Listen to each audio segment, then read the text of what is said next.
Welcome to another episode of the Heart of Innovation. Today it is a Save My Piggies special. Save My Piggies has been branded by our very own Dr. John Phillips, and it gives patients the opportunity to share their stories and their learnings from their experiences. And it gives us a chance to hear what the patients are actually experiencing when it comes to dealing with peripheral artery disease, a disease more prevalent and deadlier than prostate cancer, colon cancer, and breast cancer combined. It's poor circulation in mainly your leg arteries. You may not even know you have it, but you might experience leg cramps, neuropathy. They might even tell you you have diabetic neuropathy. You might experience numbness, tingling in your legs, burning sensation in your feet. It might be due to poor circulation, known as peripheral artery disease. And so it's really important that we share the experiences of these patients because more than 70% of people in the US alone don't even know about PAD, and many doctors are even brushing it off as back issues, old age, or just part of diabetes. So, this is a great learning. I know these are your favorite segments, Dr. John Phillips, near and dear to your heart. And it's cool because we have a patient he's from the UK, he's living in Canada.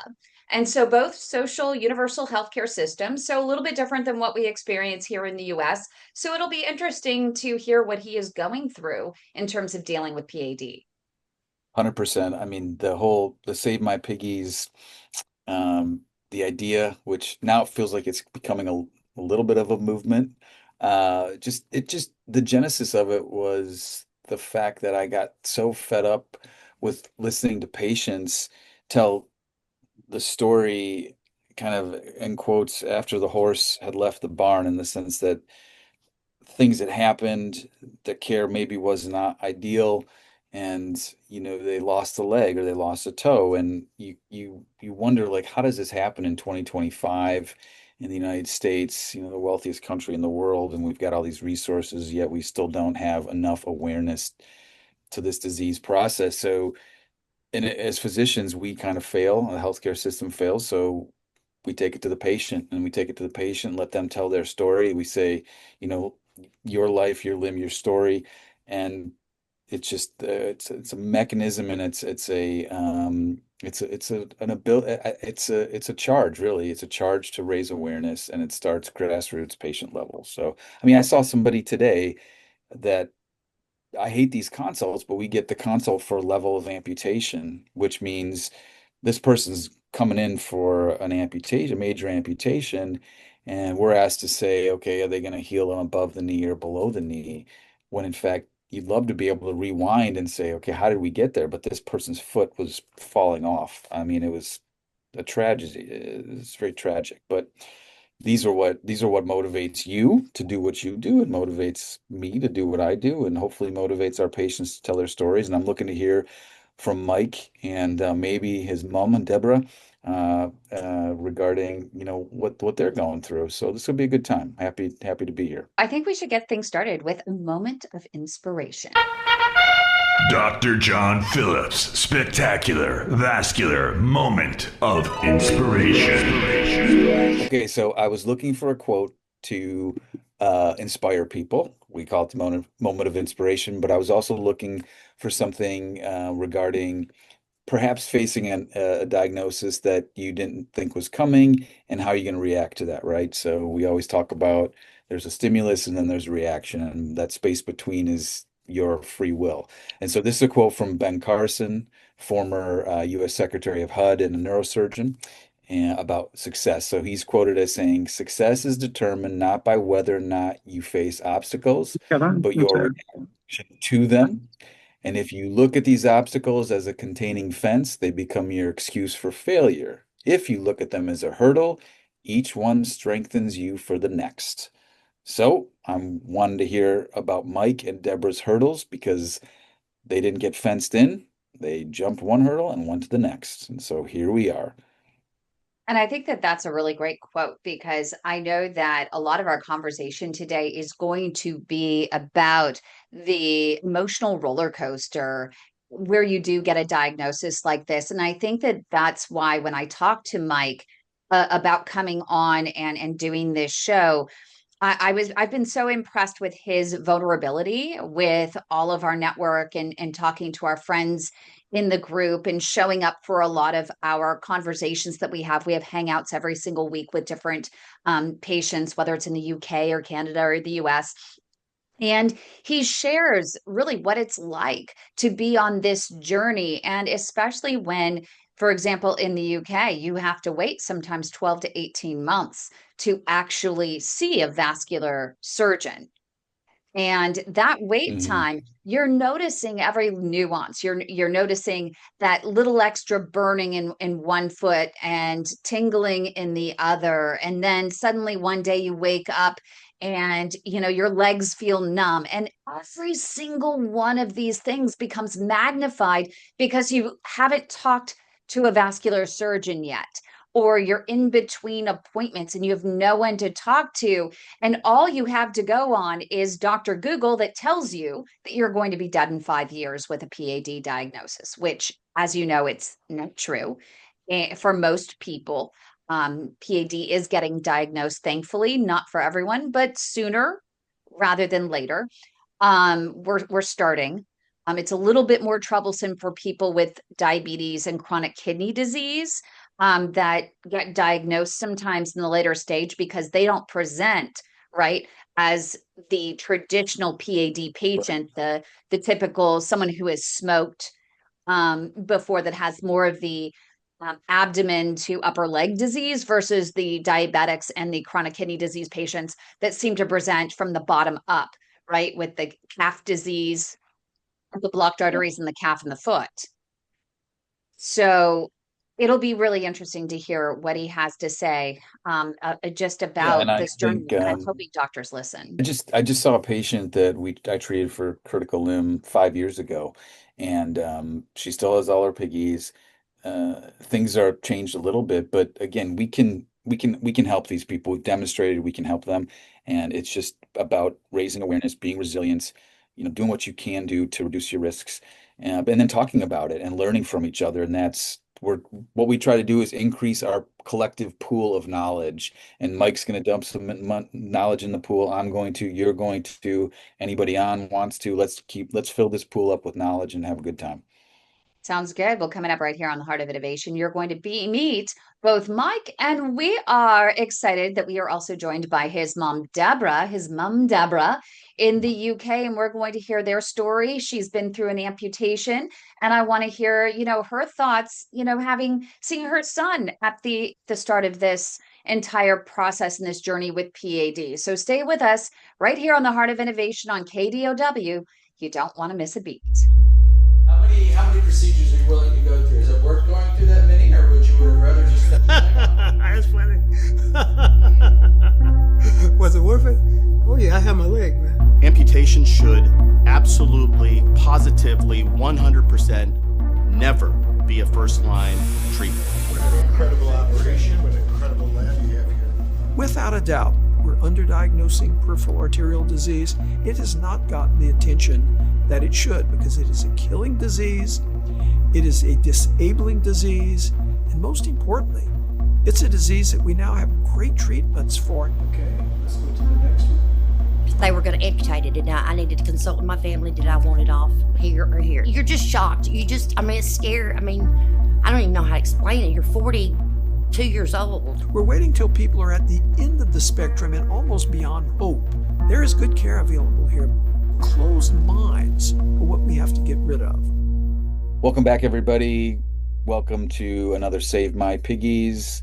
We are reaching across our continent, our friends up north, and then across the pond to the UK. Welcome, Mike and Mum Deborah, to the show.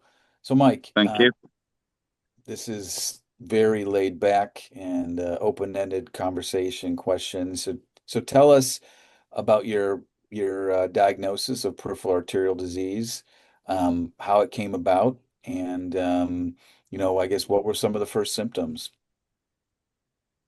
Well, hello everybody. Thanks for having me. Some of my first symptoms were probably the beginning of last year, 2024. I started noticing that I was getting a lot of pain in my not so much pain at the start. It was more a lot of discomfort, like a pulled muscle in my calf while I was doing short distance walking. I noticed it when I was on the treadmill, more so than taking the dogs out for walks. We were doing short walks, and I just started noticing this cramping pain. And I never really thought anything about it because I was doing a lot of training on the treadmill anyway. I just thought I'd pulled a muscle. So I went on Dr. Google around November last year because the pain wasn't easing at all. It just wasn't going anywhere. So I went on Dr. Google, and the first things that were coming up with the leg cramp was PAD. And obviously knowing that what my mum went through with her amputation, it freaked me out a little bit. It really did scare me. So with being here in Canada, I travelled back to the UK in January to go and visit mum. And because I'm still like a British citizen, because I've not gone through residency yet or immigration, I went to go and see my GP while I was in England. He sent me straight for an ABI. So I did an ABI. I think it was the same day, actually. A couple of hours later, I went in. Had the ABI done with a nurse from the surgery. She seemed a little bit concerned and got me straight back in to go and see the same doctor that I saw earlier on. And he just said, yeah, straight away. He said, it does look like that you've got the symptoms of PAD. He said, I'm going to put a referral in as urgent to the vascular at the hospital. And he started me on statins. He started me on blood pressure medication. He started me on aspirin, low dose aspirin. And kind of just sent me on my way and just told me to wait for the referral to come through for vascular. So a couple of days after, I was out shopping and I was experiencing really, really cold feet. And it was cold anyway in January. It was winter. And I noticed that my feet were going a bit multicolored underneath. So I took a hot shower, tried to warm it all up, which I did, but it happened again the following day. So I got my mum to take me to the emergency room, where an A&E doctor saw me, and she referred me straight away to a vascular hot clinic, which was 3 or 4 days after that, where I went in for an ultrasound scan, and that's where they found that. And they only did my left leg because I wasn't symptomatic that much in my right leg at the time. So my left leg came back off the CT, off the ultrasound, as 75% narrowing in my superficial. Is it superior? Superficial. Superficial femoral artery. Yeah. So that's how I found out that I was narrowed. Unfortunately. And so what was going through your mind? I mean, with knowing that your mom had dealt with an amputation because of this disease, and you sitting there going, oh my gosh, I have this. Is that my future? Yeah. And I still think like that now. Sometimes I do think, what does my future hold? I was even saying to my partner this afternoon, I just don't know. I'm worried about my future.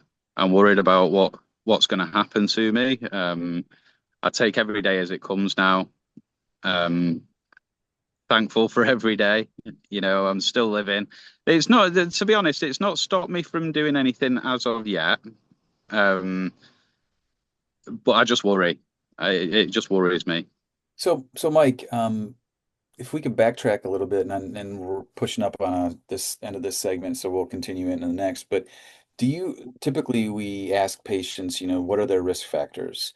Obviously, there may be a genetic component, but we look at, do you have diabetes? Do you have high blood pressure, high cholesterol? Do you have prior blockages elsewhere? Is there smoking, other things? So like any risk factors for this disease that you have? Yeah, I was a smoker. Okay. Apparently I had high blood pressure. I don't know whether that's a contributing factor, but I find that I've got white coat syndrome. So whenever I go into the doctors anyway, my blood pressure goes through the roof. And that's about it, really. When he took my bloods, my cholesterol levels were only slightly high, and I've had a recent blood test last month, and they've come back into range. They've practically halved because of everything that I've been doing with giving up smoking and change of diet and everything. So, yeah, I think smoking was the main.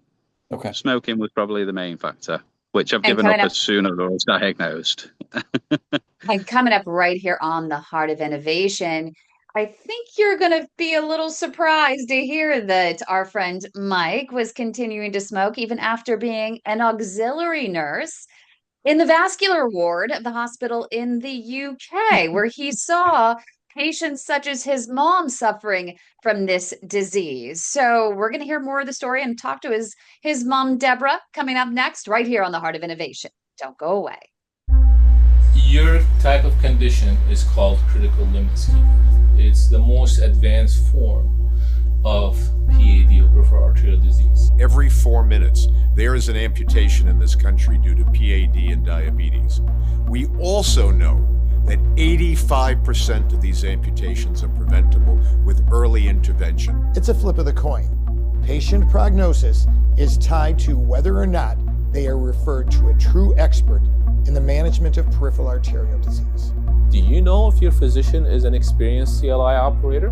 When you're in the hospital dealing with doctors and stuff, you figure they know what they're talking about.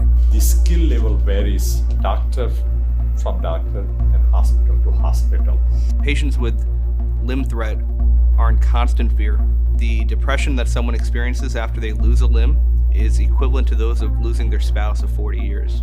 I was stuck in a wheelchair close to 2 years and my husband had to quit work. I didn't know what to do at this point because we had had nothing but infections and hospital stays and infections and hospital stays. And they took one toe, another toe, and then it was another toe, and then half his foot before he was even diagnosed with PAD.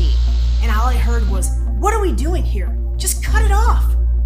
And I pulled the curtain back like, "Are you kidding me?" Do you really want to go through all that? That's crazy. That's insane. The protocol is to send them to amputation. Always, always, always get multiple opinions. We do have options. We need to listen more to our patients. If you're going to chop off their leg anyway, why not just let someone else try? This is the progression. First comes the wounds, and then comes an amputation. And I wasn't going to accept that. So that's what it's like to try to save a leg.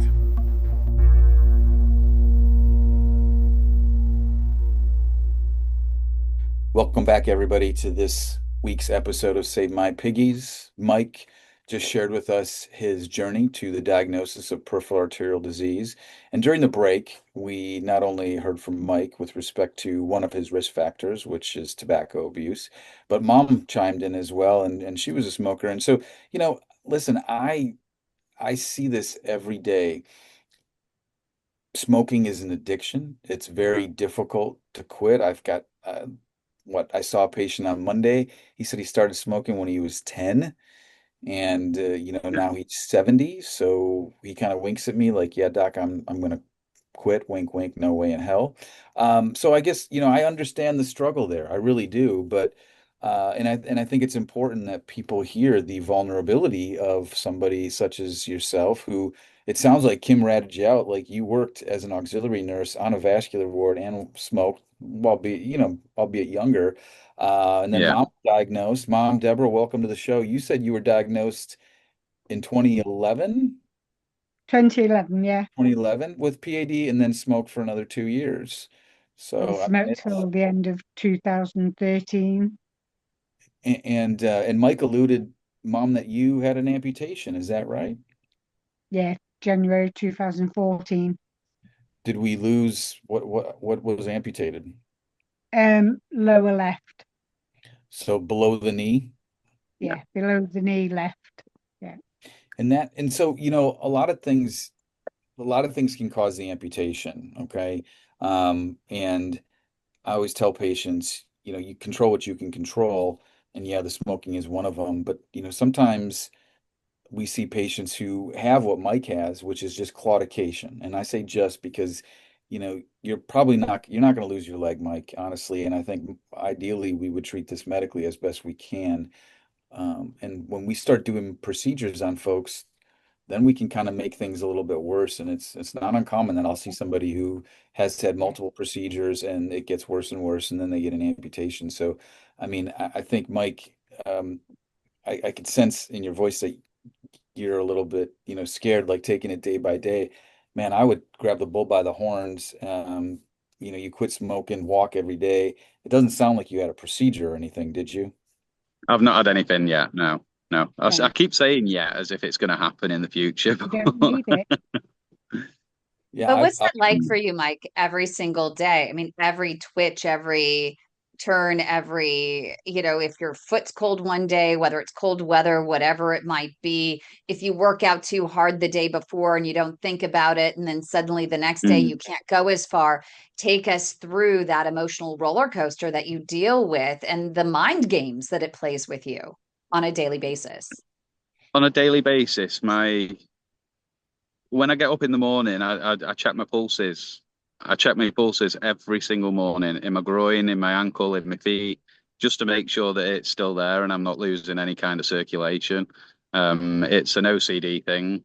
And I get up, I have my cup of tea every morning, and then I get on the treadmill, and I do an hour and 40 minutes on the treadmill every single morning. Completely. And I've started putting a running routine in as well. I'm starting doing 1 minute intervals of running. I do that 5 times throughout the hour and a half, hour and 40 minutes. I am getting some discomfort in my calves, but but I know that that's probably muscular and it's down to me doing so much.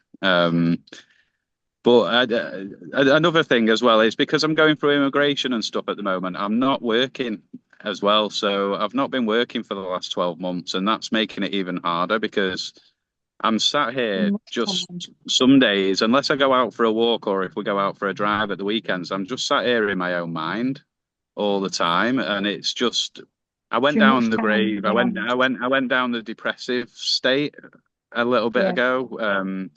I was just lying on the couch every single day, not moving. I was just doing my treadmill and just getting on the couch. And just crying and just crying and wondering what was going to happen. And because I'm still actually waiting for my referral as well, even though I was That's seen what I by was a wondering. vascular.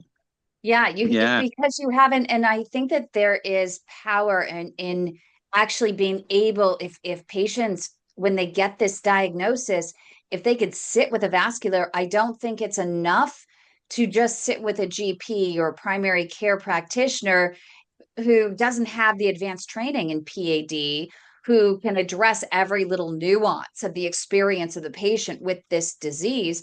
And I think that getting you in to see the vascular sooner rather than later would be helpful, wouldn't it? So you could get all of these questions out. Oh yeah, yeah. It'd be so beneficial because I did see a vascular doctor. He was a registrar. And he was really good. He was really nice doctor. He told me, you're young, you've still got your whole life ahead of you. Go and live your life in Canada. We're not willing to intervene. Now they discharged me. This was at a different hospital to where my referral's gone to, you see. Because in England, it's like a postcode lottery. So my referral has gone to a hospital within my mum's postcode where my address is. But I went to an emergency room in a different postcode area. So even though they've discharged me, my referral for the other hospital is still in place. Well, up until I went on the app today and it's not actually there anymore. So I do need to contact them. So yeah, to be able to sit down with a consultant and get them to check everything over, maybe send me for the right scans that I need to go to. It'd be. But Mike, I'm gonna offer the opportunity, like we're gonna grant your wish because you can do a telehealth with me right now because I can tell you based on my experience and what you are doing right now, and the fact that it sounds like you can feel your pulses still in your foot. That's a huge indicator that your blood flow is okay. The fact that you can exercise on the treadmill for so long is an indicator that blood flow is okay. Yeah, you're going to cramp, but I imagine you're exercising longer durations now than you were before because of the training that you're doing and the endurance. As long as you take your medications for the cholesterol, the baby aspirin, stop smoking, make sure, eat healthy. They'll get your scans, right? But, we are here to kind of assuage some of your fears. And obviously, I don't replace you seeing a physician in person, but I have these telehealths all the time, and you're going to be okay. You're going to be okay. I appreciate that, Doctor. Thank you. Thank you. And coming up right here on the Heart of Innovation, we'll have more with Mike, and we're also going to bring in his mom, Deborah. So stay with us. Don't go away. I tell my patients to do ankle exercises, like you're pressing on a gas pedal and relieving it, relieving it, do that 30 times every hour, because they can do that anywhere at any time. My patients come up to me and say, I have this stationary bike pedal, can I do that? I said, of course you can do that, but you're only going to do that when you have that with you. Otherwise, the rest of the time, you're not using it. So best thing to do is do these exercises. You can do it while you're sitting in the car going to your doctor's appointment. You can do it while you're waiting in the doctor's waiting room or while watching TV.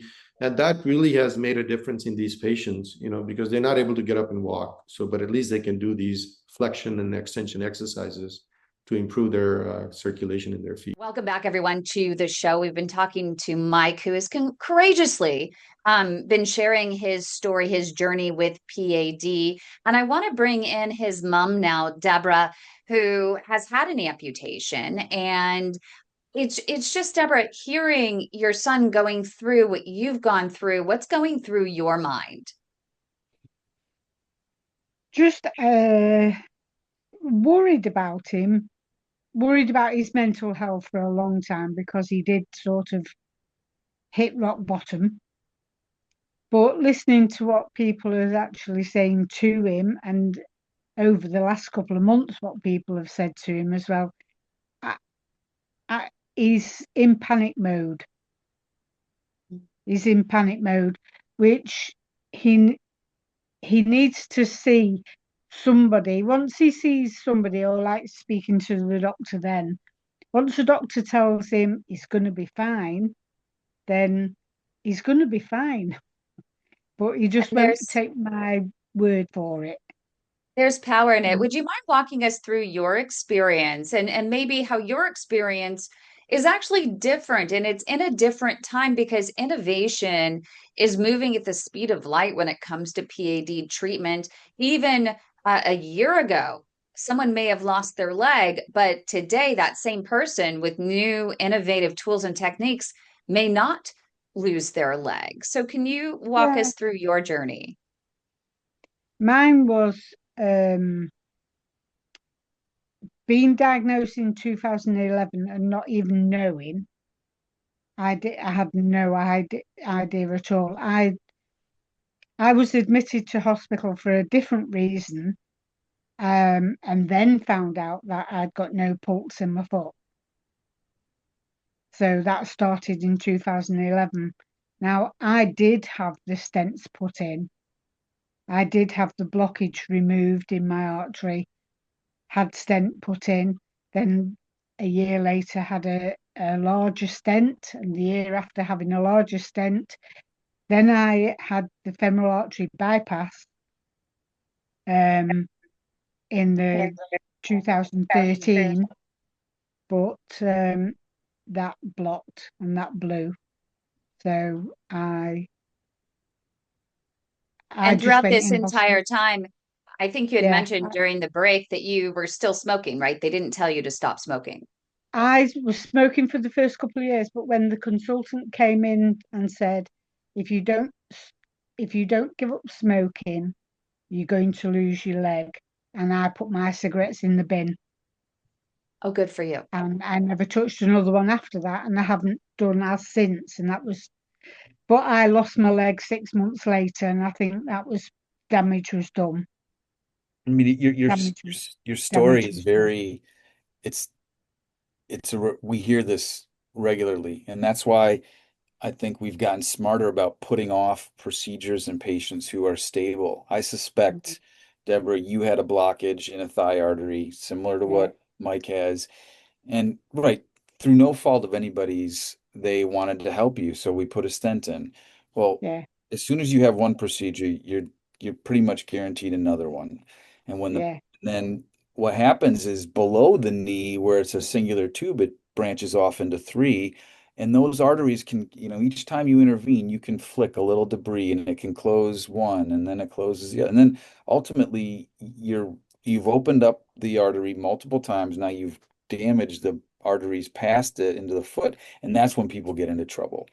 So, I mean, Mike, not that you want to learn from mom's, not her mistakes, but the mistakes that were potentially made with her treatment. You need to put off any procedure as long as you can. Oh yeah, And- that is definitely my plan. That's my plan. And the fact that you're exercising, and again, it takes what you don't know. See, I have the gift of perspective. I have seen this. I don't have PAD, but I've seen it enough, and I'm not good at a lot, but we know how to treat this, and we know how to, number one, educate you and assuage your fears, but also keep you motivated to doing what you're doing. And you're going to live a long, healthy life if you keep doing what you're doing.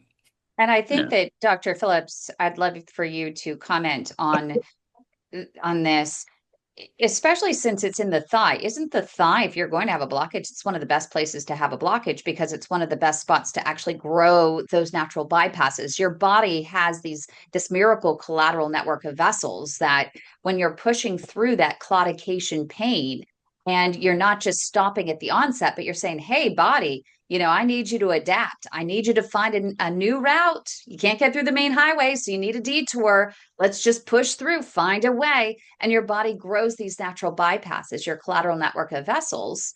And what I'm told is that the thigh and the knee are the best places where those collateral vessels can grow, but they're the worst places to place a stent because it's not a matter of if it's going to block up quickly. It's just a matter of when. And the whole idea in having a procedure is so that you get just a little bit more blood flow to get rid of the pain, heal a wound if you have it, and be able to grow those collateral network of vessels so that when it does block up, you have enough collateral vessels that you don't need another procedure.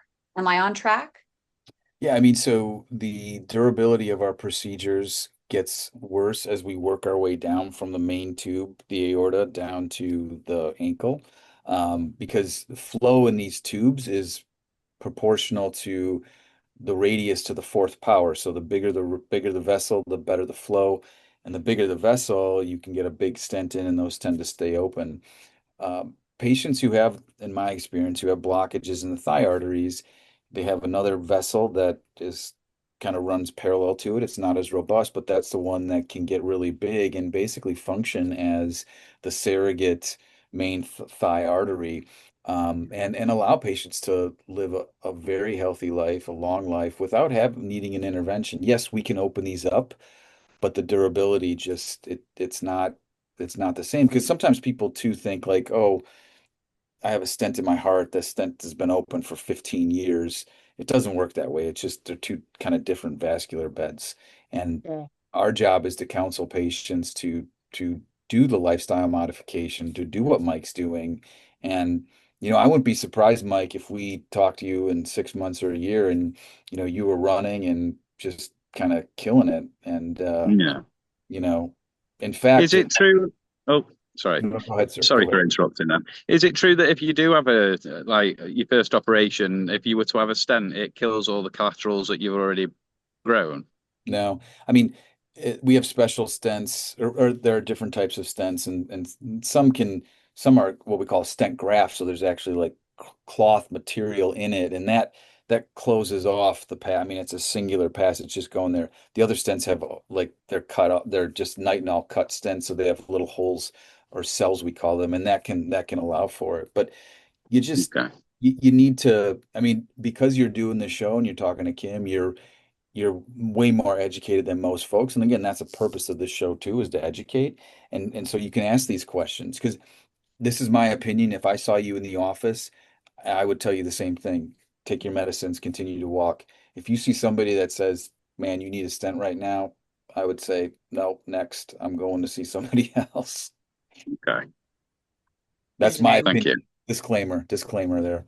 I'm curious from mom's standpoint, what does it mean to you hearing Dr. Phillips, say this, and I'm sure that you're very proud of all of the strides, literally the strides that Mike is making to take Yeah, the bull yeah. by the horns, as Dr. Phillips said. Yeah, I'm super proud of him because he give up smoking cold turkey. Like it's like that's it, they're gone. And he needed to do, and he's done the best thing. He's stopped smoking, he's walking, he's exercising, and he's eating healthy. So he started good, and he has to stay good. Completely changed my whole lifestyle. Yeah, you have. Yeah, awesome. Literally. Super proud of you. And coming up next, Thank right here on the you. Heart of Innovation, we'll hear about some of the other changes that Mike has made that maybe you would be inspired to make as well, after hearing more of his story next, right here on the Heart of Innovation on KDOW. Don't go away. When your sugar runs high, it's more than a sign. Diabetes creeping in, it's a dangerous line. Pre-diabetes too, don't think it's too light. It can lead to PATS, so start the fight. Sugar's sweet, but the cost is real. High blood sugar makes your arteries feel clogged. Slow flow, it's a ticking time bomb. Catch it early, stay strong, and keep your legs on. Sugar's not so sweet when your leg is in pain. Not controlling sugar is where peripheral artery disease sets in. Got sugar? Get checked. Don't wait too late. Save your legs, save your life. Take control of your fate. Leg pain, cold feet, neuropathy too. These are signs diabetes caught you. High sugar's the link where circulation and pain left untreated. Your leg might end inflamed. Welcome back, everybody. Wrapping up this episode of Save My Piggies. Mike, before we went to break, or maybe during break, you said, well, first of all, Mom said, super proud of you. You totally changed your lifestyle. What else have you done? We've only got 4 minutes left, but just kind of tell our audience, encourage our audience, right? I mean, like we're encouraging you, now you encourage them and help motivate them to make the change that will ultimately affect their lives for the long term. Yeah. So yeah, I've changed my diet in a massive way. I stay away from any fried food, any pre-made meals that you throw in the microwave like my mum does. Mom, he called you out. Yeah, I sorry, Mom. I love you, Mom. I love you. So no, I've started eating a lot more vegetables. I've started eating a lot more salad. I've started making my own salads. Fish. I eat a lot of salmon, a lot of white fish, a lot of chicken. I've cut back on red meat. Don't eat red meat at all. I'm taking my medications religiously as and when I should. I've given up smoking. I'm exercising. I'm doing stretches before and after I get on the treadmill. Yeah, a lot of things. It's like a massive lifestyle change. I'm still trying to get my own head around what I've actually done to make myself feel better and progress in me and progress in my life rather than thinking about the vascular problem all the time.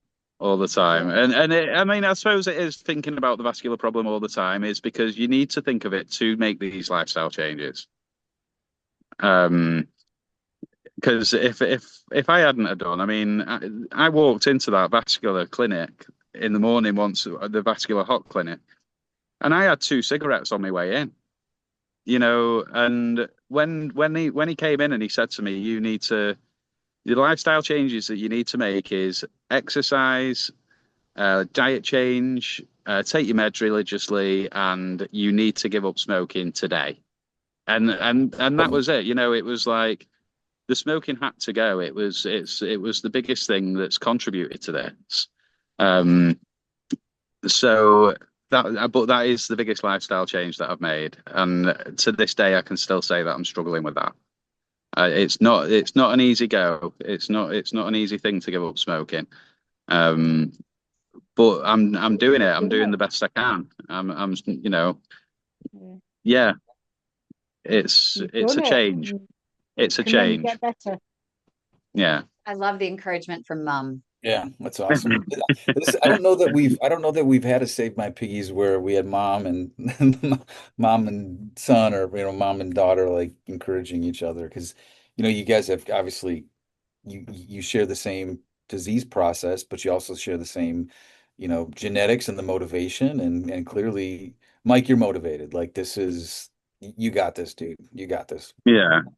It's like Douglas has just commented as well, the mental health issues that come with it and the depression that comes with it. I'm not the only one that's gone through the depression when being diagnosed as PAD, and I know that I'm not. And sometimes I just need to kind of rein it in a little bit.